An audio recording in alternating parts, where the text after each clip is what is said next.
3월 15일 수요일 새벽입니다. 오늘도 새벽을 깨우며 기도하실 때 하나님께서 기도 가운데 함께 해주시기를 간절히 기원합니다.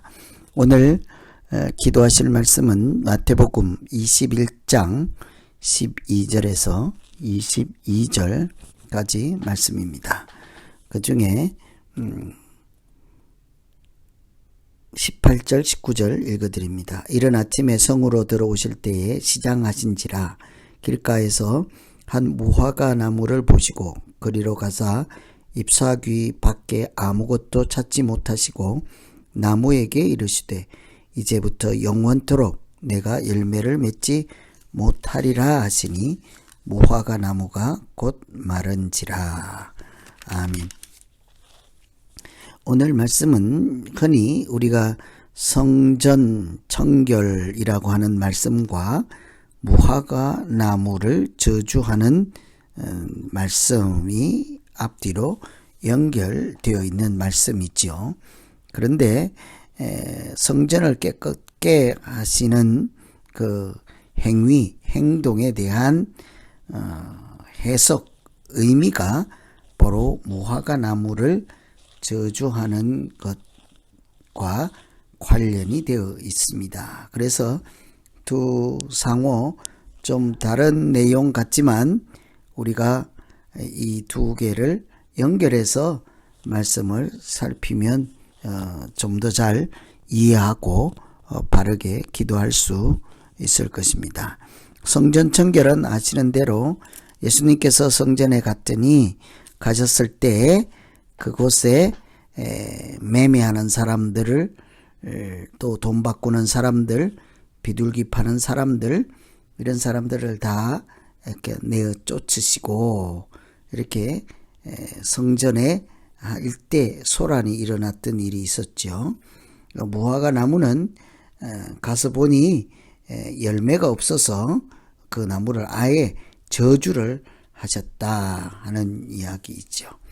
성전이 이렇게 비둘기 파는 사람, 돈을 바꿔주는 사람, 재물을 파는 사람, 이런 사람들이 있는 것뿐만 아니라 성전 그 자체의 그 원래 모습, 당연히 갖춰야 될 그 성전의 본질적인 이렇게 기능이라고 할까요? 의미를 잃어버리고 세상 사람들의 이렇게 소굴처럼 되어서 주님 눈에는 그것이 기도하는 집이 강도의 소굴이 되었다라고 이렇게 말씀하셨습니다. 이런 것을 볼 때 예수님께서 우리에게 구하시는 것은 열매다 하는 것을 강조하기 위해서 곧바로 무화과 나무 저주하는 장면을 연결하고 있죠. 실제로 하나님은 우리에게 믿음 생활의 열매를 기대하시고 구하십니다. 믿음 생활이라고 하는 것은 그저 우리가 편리하게 살거나 행복하게만 살면 되는 것이 아니라 하나님께서 믿음 생활, 우리의 믿음 생활을 통해서 기대하는 바가 있다는 것이죠. 열매를 맺지 못하는 무화과 나무는 이렇게 하나님과의 관계가 신실하지 못한 하나님의 백성들을 설명하는 그런 표현이라 할 수 있겠습니다. 무화과 나무는 당연히 열매를 맺어야 나무구시를 하듯이 예수 믿는 사람들은 하나님과의 관계가 온전하여서 그 하나님께서 이렇게 맺게 해주시는 결과, 성과 이런 모습들이 당연히 나타나야 하지 않겠습니까? 성전에서도 사실은 마찬가지인 것입니다.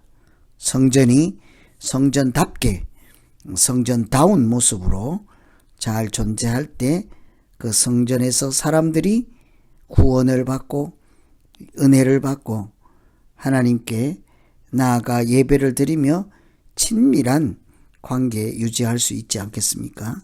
그러니 이 성전이 강도의 소굴이 아니라 만민이 기도하는 집이 되는 것, 그것이 올바른 기능이요 신앙적인 열매라 할 수 있겠지요. 우리는 어떻습니까? 우리의 믿음 생활을 하며 강도의 소굴로 만들어 가고 있지 않습니까?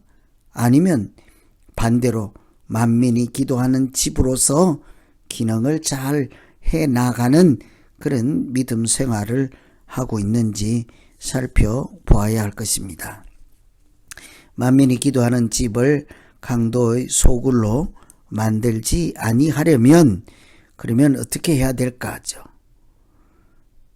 예배 드리러 오는 사람, 멀리서 와서 미처 예물을 준비하지 못해서 다급하게 예물을 사서라도 하나님께 짐승을 드리려고 하는 이런 사람들에게 그들을 압제하거나 비싸게 해서 골탕을 먹이거나 이렇게 우리의 유익을 추구하기 위해서 그들이 하나님 앞에 바른 관계로 살아가는 예배 드리는 것을 돕지는 못할 망정 어렵게 하고 곤란하게 하고 경제적으로 더 이렇게 비싸게 이렇게 팔아서 경제적인 어려움을 당하게 하는 이런 것들이 사실은 이렇게 강도의 소굴로 만드는 행위가 되겠죠.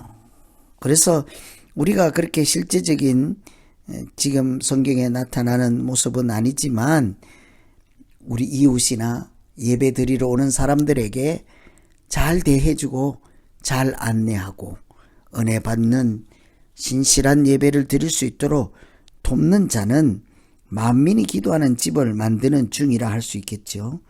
반대로 예배 드리는 사람들에게 걸림이 되고 또 불편하게 하고 또는 부담이 되게 할 때는 강도의 소굴을 만들고 있는 중이라 할 수 있겠습니다. 그래서 우리가 맺어야 될 신앙적인 열매, 믿음의 열매는 사람들이 예배를 잘 드릴 수 있도록 돕는 것을 먼저 한번 생각해 볼 수 있겠습니다. 두 번째는 우리가 신앙의 열매 맺어야 될 것은 구체적으로 하나님께서 우리에게 허락해 주시는 열매들이 있죠. 그것을 우리는 성령의 열매라고 합니다. 사랑과 희락과 이런 화평과 이런 성령의 열매를 신앙생활의 결과물로서 우리가 이렇게 나타낼 수 있을 때 하나님의 기대에 충족하는 하나님도 기뻐하시는 믿음 생활을 하게 될 줄로 믿습니다. 그래서 이렇게 하나님께서 우리의 믿음 생활에 아무 기대도 하지 않고 그냥 편안하게 행복하게 화평하게 살면 이렇게 되는 것이 아니라 하나님은 우리의 신앙생활을 보고 열매를 맺는 나무처럼 어떤 결과물이 나오고 그것이 하나님께 영광을 돌리는 이런 이렇게 내용이 있는 신앙생활을 하기를 하나님께서는 기대하십니다. 그렇게 하기 위해서는 이웃이 하나님께 잘 예배드릴 수 있도록 하나님과 좋은 관계를 유지할 수 있도록 돕는 자가 되어야 할 뿐만 아니라 그들에게 걸림이 되거나 부담이 되는 사람이 되지 않도록 애를 써야 할 것입니다.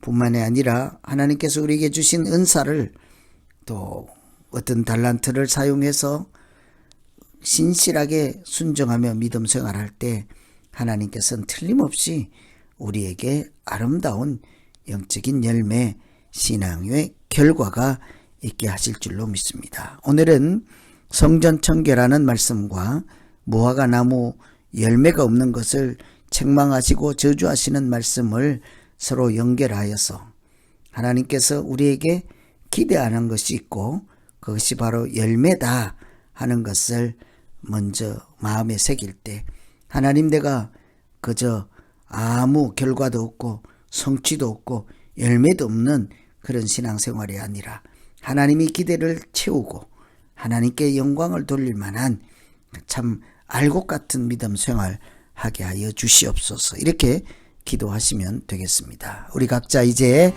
자기가 신앙적인 열매를 어떻게 맺을 것인지를 고민하며 같이 기도하겠습니다. 하나님 아버지, 하나님은 우리에게 믿음 생활 중에 열매를 구하시고 성전에서도 하나님이 기대하는 본질적인 기능을 다 하며 그렇게 신앙생활을 하기를 원하시는 줄로 믿습니다.